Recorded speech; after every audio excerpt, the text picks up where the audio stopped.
राजा के राजकुमार तो उन पर किडनैपिंग का केस दर्ज हो गया है। गाली गलौज मारपीट, ऐसे राजकुमार होते हैं क्या सपा में?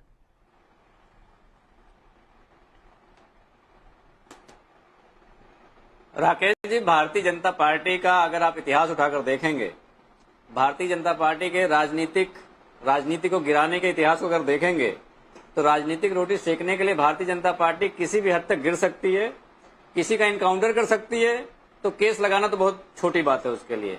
तो ये मैं समझता हूं कि भारतीय जनता पार्टी के उपचुनाव के हार की जो हताशा है वो योगी जी के चेहरे पे साफ साफ दिख रही है। अरे वो चुनाव में मेहनत करें, जनता के बीच जाएं, अपनी नाकामियों पे पर्दा ना डालें।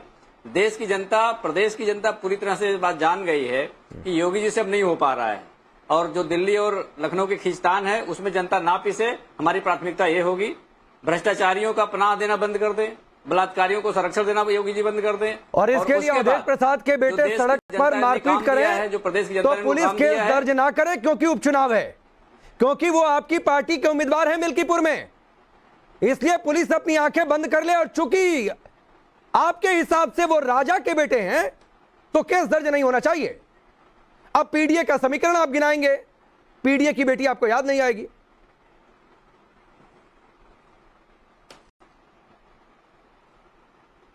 भारतीय जनता पार्टी के समय में उत्तर प्रदेश महिला अपराध में नंबर 1 पर है। इस बात को आपको बोलना चाहिए। समय में उत्तर प्रदेश 5 तरीके के अपराधों में नंबर 1 पहली बार हो गया था। उत्तर प्रदेश के इतिहास में। अब सुनिए पहले, अब सुनिए, मतलब अब सुनो तो पहले। इसको बोलने में कोई बुराई नहीं है, आप इसको बोल सकते हैं कि योगी जी के सरकार में महिला अपराध में उत्तर प्रदेश नंबर 1 है, दलितों के साथ अपराध में उत्तर प्रदेश नंबर 1 है। नहीं, आप अवधेश प्रसाद के बेटे पर आइए सर, आप बता ही सकते हैं। क्राइम पर चर्चा कर लूंगा, अभी बहुत समय है। अभी आइए अवधेश प्रसाद के बेटे पर, इधर उधर गलियों में भागिए नहीं। अयोध्या, अब सुनिए, अरे सुनो तो सही।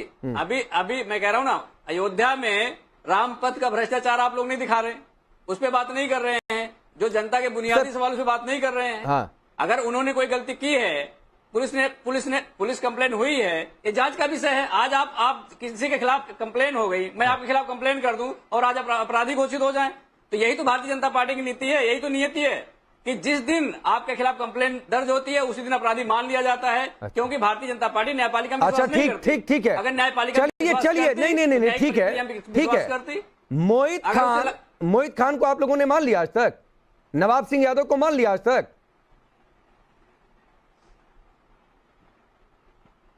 लखनऊ में महिला दरोगा का अपहरण हो जाता है, इसको नहीं बोलेंगे आप। महिला दरोगा का अपहरण करके और जो गुंडे हैं रात भर उसको कार में घुमाते हैं, उसके बारे में आप बात नहीं करेंगे। अगर पत्रकार कोई ठाकुरबाद का खुलासा कर दे, उसके खिलाफ एफआईआर हो जाती है, उसके बारे में आप बात नहीं करेंगे। गाजियाबाद में योगी जी स्मार्टफोन दे के आते हैं और जैसे कोई निकल के बाहर आता है, गुंडे उसको छीन के लेके चले जाते हैं। ये भारतीय जनता पार्टी और योगी जी का कानून व्यवस्था है, इसका गुणगान आप लोग करते रहिए। नहीं, ठीक है सर, आप ठाकुर बोलिए, वो यादव बोले। अगर आप जनता पिसती रहे, आपकी टीआरपी कम हो जाएगी। ठीक है सर। नहीं सर, मेरी टीआरपी और चैनल की टीआरपी की चिंता मत करिए। आप ठाकुर करिए, वो यादव करें, आप दोनों बोलो, बाकी जनता का ही, जनता का कोई मतलब नहीं है। गाजीपुर तक चलिए, प्रदीप भंडारी सब आप लोगों का किया धरा है, चुनाव है तो केस दर्ज करा दिया, पुलिस आपकी है, पूरी तरह से डूबी हुई है। देखिए, ये रहे जब कांग्रेस शासन में हुआ करती थी, ये मिनिस्ट्री ऑफ होम अफेयर्स की रिपोर्ट है। इकोनॉमिक टाइम्स ने रिपोर्ट किया है, जो टाइम्स ऑफ इंडिया का सिस्टर न्यूज़पेपर है। एमएचए की रिपोर्ट ने यह कंफर्म करा था कि उत्तर प्रदेश में अखिलेश शासन के अंदर महिलाएं और बच्चियां कब सबसे अगर असुरक्षित पूरे देश में कहीं है तो वो अखिलेश शासन में, और उस वक्त कांग्रेस की सरकार थी। ये रही रिपोर्ट 2013 की। तो ये जितना झूठ फैलाना है इनको फैलाइए। अब मैं आपको सपा का इतिहास बताता हूं। जो जितना बड़ा गुंडा वो उतना बड़ा सपा का नेता। आजम खान कन्विक्टेड सपा का नेता, अतीक खान कन्विक्टेड सपा का नेता, मोहित खान 14 साल की बच्ची का रेप करने वाला सपा का नेता, नवाब सिंह यादव रेप करने वाला सपा का नेता, वीरेंद्र बहादुर पाल सपा का नेता, अजीत प्रसाद सपा का नेता, जाहिद बेग एक डोमेस्टिक हेल्प के खिलाफ कैसे उत्पीड़न करने वाला सपा का नेता, अब्दुल्ला आजम खान सपा का नेता, Munna Malik cyber crime racket चलाता सपा का नेता, दिशन त्यागी मुरादनगर के अंदर मोलेस्ट किया था स्कूल टीचर को सपा का नेता, रामेश्वर सिंह यादव उत्तर प्रदेश गैंगस्टर रैंक के अंदर है सपा का नेता, अफाक खान सपा का नेता, महिला को ब्लैकमेल करना और सेक्सुअली एक्सप्लॉइट करा कन्नौज के अंदर सपा का नेता, चवैंत यादव जनरल सेक्रेटरी सपा का नेता बुक हुआ है, अब्दुल कादिर जिलान सपा का नेता एक्सटॉर्शन के अंदर बुक हुआ है, सचिन खरवानी वैंडलाइज करने के अंदर, कार लूटने के अंदर में सपा का नेता, सचिन केशवानी सपा का नेता, सैयद खतून सपा का नेता, शफीकुर रहमान की मृत्यु हो चुकी है, संभल राइट के अंदर वो एक्यूज थे, उमेदपुर पालान वापस से कम्युनल वायलेंस इंसाइट करने के लिए सपा का नेता, इरशाद कुरैशी रेप का आरोप सपा का नेता, निजाम कुरैशी रेप का रायट का आरोप सपा का नेता, और अवधेश प्रसाद जिससे राहुल गांधी और अखिलेश यादव अयोध्या का राजा बताते हैं, उनका बेटा जो है वो 15 लोगों की गाड़ियों के साथ आके गरीब को उत्पीड़न करता है, उससे लैंड ग्रैब करता है, समाजवादी पार्टी का नेता। और एक भी केस में अखिलेश यादव ये नहीं कहा कि कार्रवाई न्याय पूर्वक होनी चाहिए। अगर मान लीजिए कि एफआईआर जो है राकेश जी वो गलत एफआईआर है, जाइए कोर्ट में, कोर्ट से लेके आइए जो कोर्ट ने कहा है, परंतु नहीं, ये सिर्फ और सिर्फ बलात्कारियों और गुंडों के साथ खड़े होते। और आज 37 सीट है, ऐसे हाल है, कल को इनकी सरकार आ जाएगी तो बताता हूं क्या करते थे ये इनकी सरकार के वक्त में 699 मर्डर, ये को वापस से टाइम्स ऑफ इंडिया रिपोर्ट करूंगा, मैं टाइम्स ऑफ इंडिया पे बहुत विश्वास रखता हूं मैं। 699 मर्डर 45 दिन के अंदर हो गए थे जब अखिलेश यादव का शासन था। तो ये क्या बोलेंगे, ये सिर्फ गुंडाइयों और रेपिस्टों को प्रोटेक्ट करते हैं, इनको दिक्कत इसी बात। अब चलिए धर्मेंद्र यादव, जिस तरीके से नाम गिनवा दिए प्रदीप भंडारी ने, मैं आपको भी देता हूं सर, और उसी फ्लो के साथ अगर आप नाम गिनवा सकते हैं तो नाम गिनवाइए, जनता को भी पता चले। नंबर 1 बात है। नंबर 2 बात, सवाल दूसरा ये इसी के साथ कि आप एनकाउंटर को फर्जी बताएंगे लेकिन एक एनकाउंटर फर्जी साबित नहीं कर पाएंगे। इसी तरीके से आप केस फर्जी बताएंगे लेकिन केस को अदालत में जाकर चैलेंज देकर एफआईआर क्वेश नहीं करा पाएंगे। क्या आपने अभी तक जाकर अदालत में यह कह दिया है कि यह चुनाव से पहले जानबूझकर एफआईआर की गई, इसे क्वेश किया जाए? क्या आपकी पार्टी ने यह मूव किया है? दोनों बातों का जवाब दीजिए। काशी में बेटी की अस्मिता लूटने वाले भारतीय जनता पार्टी के 3 नेता, जिसको भारतीय जनता पार्टी जमानत मिलने के बाद केक खिला रही थी, पिज्जा खिला रही थी, ये भारतीय जनता पार्टी का असली चरित्र है। बिल्किस बानो के रेपिस्टों को भारतीय जनता पार्टी माला पहनाती है, ये भारतीय जनता पार्टी की नीच मानसिकता है। भारतीय जनता पार्टी मणिपुर में बेटियों के खिलाफ हो रहे अत्याचार पर नहीं बोल सकती है, भारतीय जनता पार्टी की जो चरित्र है वो दिखाता है। प्रज्वल रेवन्ना अपनी मां की उम्र की महिला के साथ रेप करता है और मोदी जी उसका हाथ पकड़ बोलते हैं कि प्रज्वल रेवन्ना को वोट दीजिए और उसको वोट देंगे तो आप हमें वोट देंगे। ये चरित्र भारतीय जनता पार्टी का है। विंध्याचल में उसके पति के सामने महिला दर्शनार्थी के साथ रेप करते हैं गुंडे, योगी की सरकार में, उस पर बात नहीं करेंगे। मंदिर परिसर के अंदर अयोध्या में भारतीय जनता पार्टी की सरकार में बेटी के साथ रेप होता है और योगी जी कहते हैं हमारे पास बड़ा प्लीज मैं यहां पर इंटरप्ट करूंगा धर्मेंद्र यादव, सुनिए सर, प्लीज मेरे सामने गलत फैक्ट लेकर मत आया करिए और प्रोपेगेंडा तो कम से कम बिल्कुल मत फैलाया करिए। प्रदीप भंडारी एक मिनट नहीं, सुनिए सर, सुनिए, मंदिर को लेकर रेप से जोड़ा मत करिए सर, मेरे सामने बिल्कुल मत जोड़ा करिए, मुझे बड़ी दिक्कत हो जाती है। आपकी हिम्मत नहीं होगी धर्मेंद्र यादव किसी दूसरे धर्म के इबादत गाह को किसी अपराध से जोड़ देना। और सुनिए सर, मैं फैक्ट दुरुस्त करता हूं। नहीं, सुनिए धर्मेंद्र यादव, सुनिए, मुझे पता है आपको राम मंदिर से चिढ़ है, मुझे पता है बहुत दिक्कत होती है, राम मंदिर बन गया, मुझे पता है अभी तक आपके नेता राम मंदिर नहीं जा पा रहे, और सुनिए सर, फैक्ट दुरुस्त कर रहा हूं अभी। नहीं धर्मेंद्र यादव, पहले सुनिए फिर जवाब दीजिएगा। पहले सुनिए धर्मेंद्र यादव, सुनिए, 1 मिनट सुनिए भाई। ये फैक्ट है कि मंदिर में कोई दुष्कर्म नहीं हुआ है, मंदिर से 40 किलोमीटर दूर गेस्ट हाउस में दुष्कर्म हुआ है। और जिस नेता के कहने पर आप ये बात बोल रहे हैं, उदित राज जिन्होंने ट्वीट किया था, वो उदित राज माफी मांग चुके हैं इस बात के लिए। तो धर्मेंद्र यादव, आइंदा राम मंदिर को लेकर बोला मत करिए मेरे सामने। मैं आपको बता दे रहा हूं, मैं हिंदू हूं और मेरे आराध्य के मंदिर को लेकर कोई कुछ कहेगा तो मुझसे बर्दाश्त नहीं होगा। भक्तों का लड्डू कौन सा खिलाया, राम भक्तों को कौन सा लड्डू खिलाया, उसके बारे में बोल रही। तो सर उस समय जिसकी सरकार थी जाकर पूछिए जगनमोहन रेड्डी से, जाकर पूछिए उस समय जिसकी सरकार थी। इस समय की सरकार ने एक्सपोज किया है उस लैब रिपोर्ट के साथ। प्रदीप भंडारी, नहीं, एक बहुत ऑब्जेक्शनल बात है, 1 मिनट रुक जाइए भाई, रुकिए धर्मेंद्र जी, या तो आप सर बोलिए कि गलती से निकल गया तो मैं उस बात को छोड़कर आगे निकल जाऊंगा, वरना मैं छोड़ूंगा नहीं कि राम मंदिर में रेप को आप बोलकर निकल जाएंगे। मेरे सामने ऐसा नहीं होगा। प्रदीप भंडारी। राकेश जी, मैंने एक नाम गिनाया एफआईआर में, किसका नाम है ये नाम नहीं गिना पाए, परंतु इनने मंदिर पे अटैक करा अपने एजेंडे को चलाने के लिए। जो फेक न्यूज है, ये मुझे दिक्कत है। ये जो इन्होंने बीएचयू की बात करी, तीनों के तीनों जेल में इस शासन के अंदर गए, इस सरकार के अंदर गए। आप बताइए, किसी के ऊपर अगर एफआईआर हुई और इस सरकार के ने एफआईआर को अपोज किया, अगर आपको लगता है एक भी एफआईआर झूठी है, कोर्ट से क्वॉश करवाइए। रेवन्ना के समय कर्नाटका में कांग्रेस पार्टी की सरकार थी, हमने जाके उसको कोई बैक किया? नहीं बैक किया। केस चल रहा है, केस को विड्रॉ करने की बात की नहीं करी। क्या झूठ बोल रहे हैं? मैंने 25 एफआईआर के नाम गिराए, एक नाम नहीं गिरा पाए क्योंकि ये झूठ फैलाते हैं जिसको आपने पकड़ा। इनकी दिक्कत यही है, ये मंदिरों को ब्लेम करेंगे रेपिस्ट के रेप के लिए, जैसे राहुल गांधी कहा करते थे कि मंदिरों के अंदर छेड़छाड़ हुआ करती है। ये इनकी दिक्कत है। इनकी दिक्कत ये है, ये 14 साल की बच्ची का रेप करने वाले के साथ में खड़े होते, ये 14 साल की बच्ची का रेप करने वाले के साथ खड़े होते। अभी तक इन्होंने मोहित खान को अपनी पार्टी से नहीं हटाया। क्या बात करेंगे आप? अरे मोहित खान को अपनी पार्टी से हटाया, हमने कुलदीप सिंह सेंगर को अपनी पार्टी से हटाया, आपने मोहित खान को अपनी पार्टी से हटाया? नहीं, अभी मुझे अभी इस पूरे डिबेट में एक लाइन से मतलब है, और वो लाइन धर्मेंद्र जी जो नहीं सुनिए सर प्लीज। अभी आप धनंजय सिंह से लेकर जितने नाम गिनाने हो गिना लीजिए। या तो पहले बोलिए कि ये राम मंदिर वाली लाइन मेरे मुंह से गलती से निकल गई, नहीं तो मैं आज इससे आगे बढ़ूंगा नहीं। और नहीं तो साबित करिए सर कि राम मंदिर में रेप हुआ है। निकाल दिया पार्टी से, पूछिए इनसे प्रदीप भंडारी। नहीं, पहले सुनिए धर्मेंद्र यादव, या तो आप बोलिए कि मेरे पास कोई फैक्ट नहीं है, गलती से मेरे मुंह से निकल गया कि राम मंदिर में रेप हुआ, वरना मैं इससे आगे आज बढ़ूंगा नहीं। आपको बता दे रहा हूं सर। नहीं, आप नहीं, मैंने कहा अयोध्या में रेप हुआ। नहीं, तो राम मंदिर में आपने कहा। उत्तर प्रदेश में आई चैलेंज यू, ये 2 डिबेट के बाद आप I challenge you Dharmendra Yadav, आपने राम मंदिर का नाम लिया, अयोध्या का नाम नहीं लिया। अयोध्या में तो मोहित खान ने भी किया रेप, मंदिर 12 साल की नाबालिग के साथ, पिछड़े समाज की बच्ची के साथ, वो भी अयोध्या में हुआ। सर में रेप हुआ, अयोध्या में रेप हुआ, योगी सरकार तो राम मंदिर, बार-बार कह रहा हूं आपने मंदिर नहीं धर्मेंद्र यादव मंदिर परिसर का।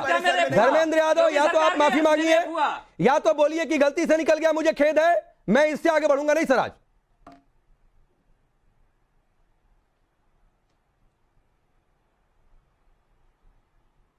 चलिए, अब मुझे पता है सर आप खेत नहीं जीता है। विशाल मिश्रा, आप जांच रिपोर्ट दिखा दीजिए। जांच रिपोर्ट किस बात की? काहे की जांच रिपोर्ट भाई? आप फिर जस्टिफाई कर रहे हैं विशाल मिश्रा। फैक्ट ये है कि 40 किलोमीटर दूर एक गेस्ट हाउस में दुष्कर्म हुआ है। बताइए फैक्ट ये है कि उसके आरोपी गिरफ्तार कर लिए गए हैं। 40 किलोमीटर अयोध्या में नहीं है, मंदिर परिसर नहीं आता है अयोध्या। अरे तो मंदिर परिसर कहेंगे आप? आरोपी गिरफ्तार, कितनी हिम्मत है आपकी? विशाल मिश्रा, राम मंदिर अयोध्या में है तो अयोध्या की सीमा में कहीं दुष्कर्म हो जाए तो इनकी हिम्मत देखिए कि कह रहे हैं कि राम मंदिर परिसर में रेप हुआ। राकेश जी, उसके पीछे इनकी मनोवृत्ति तो देखिए। जिनकी सरकार ने कार सेवकों पर गोली चलवाई हो, पूरा सरयू लाल हो गया था, वो किस प्रकार से जो है राम मंदिर को जो है स्वीकार कर पाएंगे? जहाँ देख रहे हैं मानसिक विकृति, जो घटना घटी नहीं है उस घटना को जोड़ा जा रहा है। ये सिर्फ और सिर्फ इनका येन केन प्रकारेण तुष्टिकरण की राजनीति दिखलाता है। शर्म आनी चाहिए समाजवादी पार्टी के प्रवक्ता को इस प्रकार के झूठे तथ्यों को रखने के लिए। और रही बात अपराधों की, तो अभी आपने प्रदीप भंडारी जी ने जितने अपराध गिनाए, मैं तो कहता हूं पिछले 1 महीने के अपराध को देख लो। सैंपल है, सैंपल। वो जो माननीय मुख्यमंत्री योगी आदित्यनाथ महाराज जी ने कहा है ना कि जो है टोपी तो भले लाल है लेकिन काले कारनामों का इतिहास भरा हुआ है। पिछले 1 महीने की घटनाएं केवल सैंपल हैं।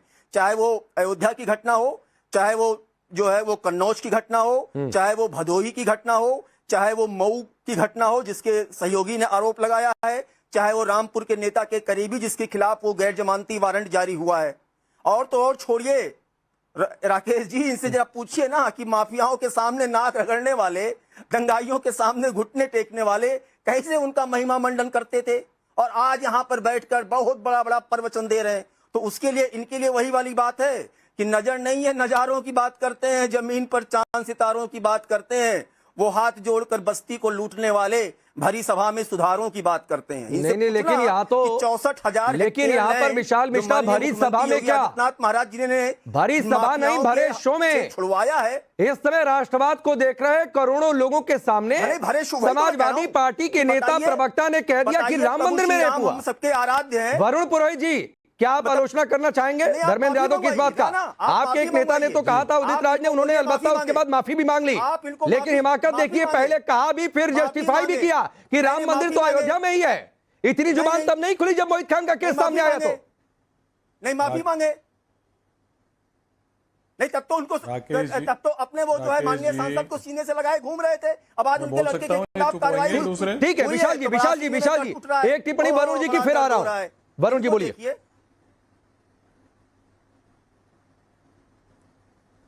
राकेश जी, मैंने कई बार कहा शाब्दिक आचरण बड़ा मर्यादित होना चाहिए राजनीति में आप होते होते। अगर किसी पार्टी के आप प्रवक्ता हो, चाहे भारतीय जनता पार्टी हो चाहे समाजवादी पार्टी, तो आपको एक एक शब्द, क्योंकि आपके शब्द पूरे देश में फ्लोट होते हैं, नेशनल चैनल्स पे जब हम बोलते हैं तो शब्दों का आचरण, उसकी मर्यादा इतना तोल मोल के बोलना चाहिए कि आपकी पार्टी पे कोई फर्क नहीं पड़े। और अभी तो योगी आदित्यनाथ जी की राजनीतिक अस्तित्व की लड़ाई लड़ रहे हैं वो तो, और अखिलेश की भी राजनीतिक क्योंकि मजबूत है उत्तर प्रदेश में अखिलेश की पार्टी और योगी आदित्यनाथ की फाइट है पॉलिटिकल। तो अखिलेश की जो पार्टी है समाजवादी पार्टी के, एक एक आदमी को सतर्क हो जाना चाहिए। अगर उनका कोई सदस्य कोई बदमाशी में लिप्त है, कोई गुंडागर्दी में लिप्त है, उसको तुरंत प्रभाव से इनको चुनाव तक तो कम से कम इनको हटा देना चाहिए पदों से। अरे कैसे हटाएंगे, वो तो उम्मीदवार है। सबसे बड़ा इशू जो आपने मिल्कीपुर उठाया से। वो है जो सांस, मेरी बात तो सुनो, मेरी बात तो सुनो, मैं उसी पे आ रहा हूँ। सबसे बड़ी बात क्या है कि इस समय जो बेटे बेटी हैं, चाहे सांसद हो, मंत्री हो, एमएलए हो, किसी भी पार्टी के, उनके बेटे बेटियों को किस प्रकार से टिकटें दी जा रही है पूरे देश के अंदर, तो ये राजनीतिक व्यवस्था को तो पैरालाइज करने का ही प्रयास है। अब जब आप पिताजी सांसद हो गए हैं तो उसके बेटे को आप किस बात की टिकट दे रहे हो? ये सब पार्टियों को लागू होना आवश्यक है अगर पॉलिटिकल सिस्टम को कोलैप्स होने से बचाना है। ये बहुत बड़ी इश्यू है। और जो एफआईआर हो गई तो ठीक है, किसी ने कंप्लेंट कराई, एफआईआर दर्ज होगी, इन्वेस्टिगेशन होगा, पता लग जाएगा। सबसे ज्यादा विपक्ष को सतर्क रहने की जरूरत है, क्योंकि ये जो लड़ाई है उपचुनाव और आने वाला विधानसभा, योगी आदित्यनाथ जी का पॉलिटिकल एग्जिस्टेंस की लड़ाई है। और क्योंकि विपक्ष मजबूत हुआ इस लोकसभा चुनाव में, तो विपक्ष को तो बहुत ज्यादा सतर्क हर तरह से रहने की आवश्यकता है। सुबह शाम सड़कों पे आने की आवश्यकता है जनता के इश्यूज की। मैंने कई बार कहा कि विपक्ष ने 10 नहीं, लेकिन अभी जो धर्मेंद्र यादव ने कहा उस पर भी तो बोलिए सर। कोई जन आंदोलन, राम मंदिर वाली जो लाइन बोल दी कि मंदिर परिसर में रेप हो गया, ऐसे बोलकर निकल जाने दे क्या?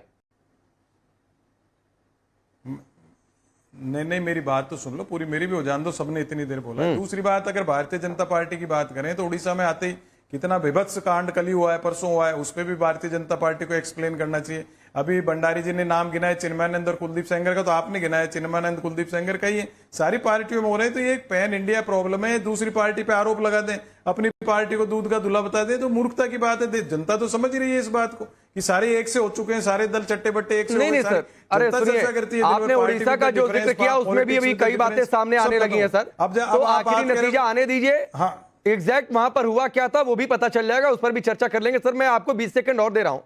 आप क्यों नहीं धर्मेंद्र यादव पर बोल रहे हैं कि उन्होंने गलत बोला कि सही बोला आपके हिसाब से? जी, अयोध्या में कहीं भी रेप हुआ तो बोल देंगे मंदिर परिसर में रेप हुआ। बोला राकेश जी, मैंने बोला नहीं बोला सर आपने?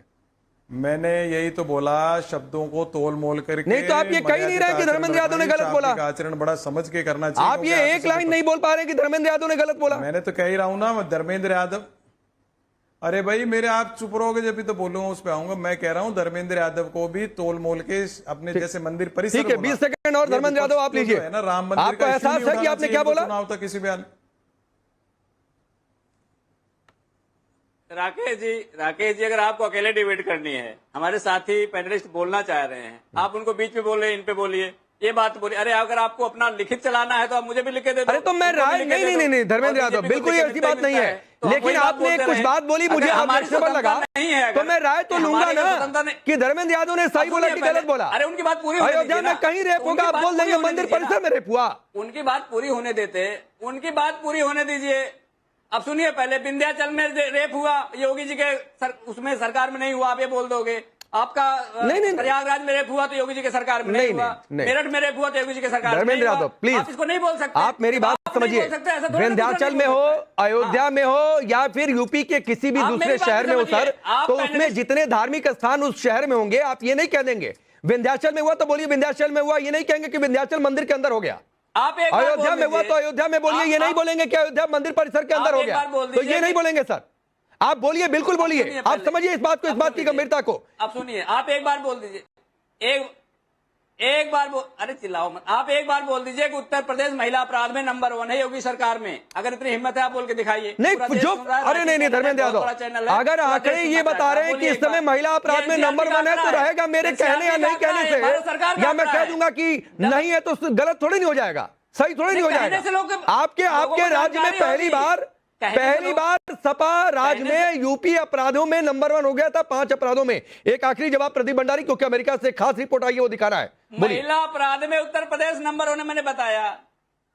दलित के साथ मैं अपराध कह रहा नंबर 1 हूं मैंने बताया। मैं कह रहा हूं इस बात को भी आप देखिए, बोलते ना। बात होती है एक्शन की। हमने बंगाल के अंदर ममता बनर्जी से सवाल क्यों पूछा? क्योंकि आरजी का रेप और मर्डर केस पे वो एक्यूज को प्रोटेक्ट करने का प्रयास कर रही थी। मेरा इशू ये है कि इन्हें कॉन्स्पिरेसी के तहत मंदिर बोला है, कोई आप एकदम से नहीं निकला है। ये अखिलेश शासन के वक्त क्या था, आप भूल गए राकेश जी? कैसे अयोध्या में मंदिरों की घंटी रुकवा दी जाती थी जब पूजा होती थी, क्योंकि अखिलेश उस वक्त समाजवादी पार्टी के शासन का ये ऑर्डर था। अभी तक ये अपोलोजाइज नहीं कर सकते। क्या किसी दूसरे धर्म पे ऐसा बोलेंगे? नहीं बोलेंगे। मोहित खान को क्यों प्रोटेक्ट किया है? क्योंकि वोट बैंक की राजनीति है। आज मैं हिंदू के रूप में आहत हुआ हूं और देश के 100 करोड़ हिंदुओं का इन्हें अपमान किया है। राकेश जी, ठीक है सर, वक्त इतना ही है, आज थोड़ा सा समय कम है। आप सभी का बहुत बहुत शुक्रिया, लेकिन धर्मेंद्र यादव जाकर सोचिएगा, समझिएगा कि आप क्या बोलकर जा रहे हैं सर।